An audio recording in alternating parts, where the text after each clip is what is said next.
نو کے سینہ پر حسین کا سر آ گیا. بیٹے نے باپ کا یہ منظر دیکھا, خیمے کا پردہ جو ہٹا ہے تو کیا دیکھا کہ نو کے نیزہ پر باپ کا کٹا ہوا سر. چوتھے امام نے سر سے امامے کو پھینکا.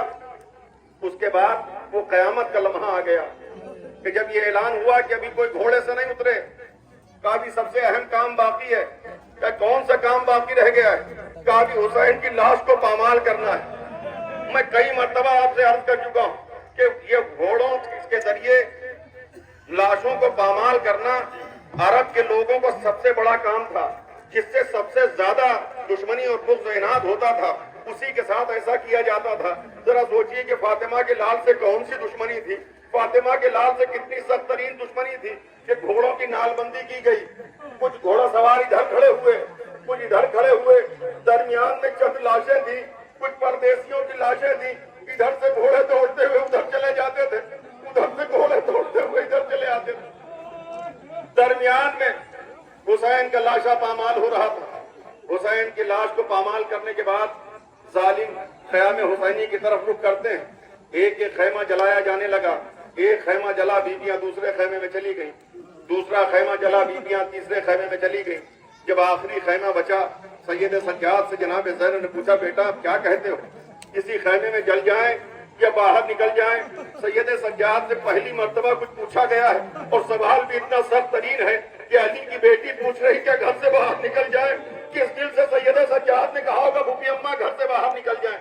ادھر گھر سے باہر نکلنا تھا کہ چادریں چھینی جانے لگی. ایک ایک بیوی کی چادر چھین لی گئی. بس چند جملے اور بات تمام کر دوں. 11 محرم کے صبح نمودار میں اہل حرم کو اسیر کیا گیا. آپ سنتے ہیں کہ ایک رسن میں تمام بیویوں کو ہاتھ پسے پشت اس طرح سے باندھے گئے اور لے کے جب چلے, سید سجاد کے ہاتھوں میں ہتھکڑی, پیروں میں بیڑیاں تھی. اپنی بابا کی لاش کے قریب سید سجاد پہنچے. بابا کی بے کفن لاش سید سجاد نے دیکھی. جیسے ہی بابا کی لاش دیکھی, اب چہرے کا رنگ بدل رہا. جو ابھی تک صبر کا دامن نہیں چھوٹ رہا, سب کیے ہوئے تھے, ضبط کیے ہوئے تھے, اب اپنے بابا کی بے کفن لاش دیکھی, چہرے کا رنگ بدلنے لگا. جناب زینب نے دیکھا بھتیجے کی حالت غیر ہو رہی ہے. قریب آئی کا سید سجاد اپنے آپ کو سنبھالو, اے میرے لال تمہارے بعد اب اہل عرب کا کوئی نہیں ہے, ابھی بڑی منزلیں طے کرنا ہے. تو سید سجاد کے دل کا زخم زبان پہ آنے لگا. وہ درد جو زبان پہ آ گیا, بھوپی اماں کیا جوان بیٹے اسی لیے ہوتے ہیں کہ صحیح پاک کی لاش کو بے کفن چھوڑ, صحیح پاک کی لاش کو بے کفن چھوڑ کے چلے جائیں. جناب زینب دلاسا دیتی رہی. دلاسا دیتے ہوئے چند قدم آگے بڑھے. چند قدم آگے بڑھنا تھا کہ اب جناب زینب کے چہرے کا رنگ بدل رہا. چہرے سے غم کے آثار نمودار ہونے لگے. چہرے سے ایک اذیت کے آثار کے بہت سینے میں درد ہے. چوتھے امام قریب گئے, بھوپی اماں اب یہ آپ کی حالت بدلتے ہوئے میں دیکھ رہا ہوں. کہا بیٹا اپنے بھائی کی بے کفن لاش دیکھی تو زینب کو مدینے میں اپنا گھر یاد آنے لگا. کہا بھوپی اماں مدینے میں کیا منظر یاد آنے لگا؟ کہا بیٹا ایک روز میں لیٹی ہوئی کہ دھوپ کی کچھ تپش میرے چہرے پر پڑ رہی تھی. اتنے میں میرے بھائی حسین آ گئے.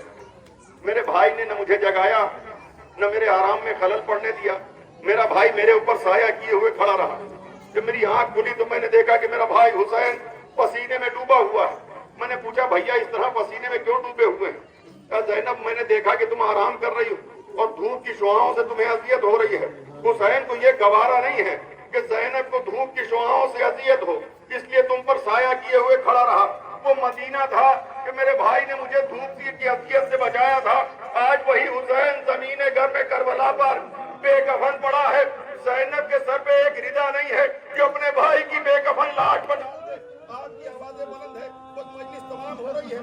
ذرا سوچئے کہ مظلوم کربلا اپنی بہن زینب سے کتنی محبت کرتے تھے. مظلوم کربلا اپنی بہن زینب کو کتنا چاہتے تھے کہ ایک لمحہ دھوپ میں رہنا برداشت نہیں تھا. وہی سر حسین کربلا سے کوفہ, کوفہ سے شام تک زینب کو اس حال میں دیکھتا رہا کہ دن کی دھوپ بھی پڑتی رہی, رات کی اوس بھی پڑتی رہی. تمام اذیتیں زینب حسین کے سامنے برداشت کرتی رہی. سر حسین نو کے نیزہ سے یہ تمام منظر دیکھتا رہا.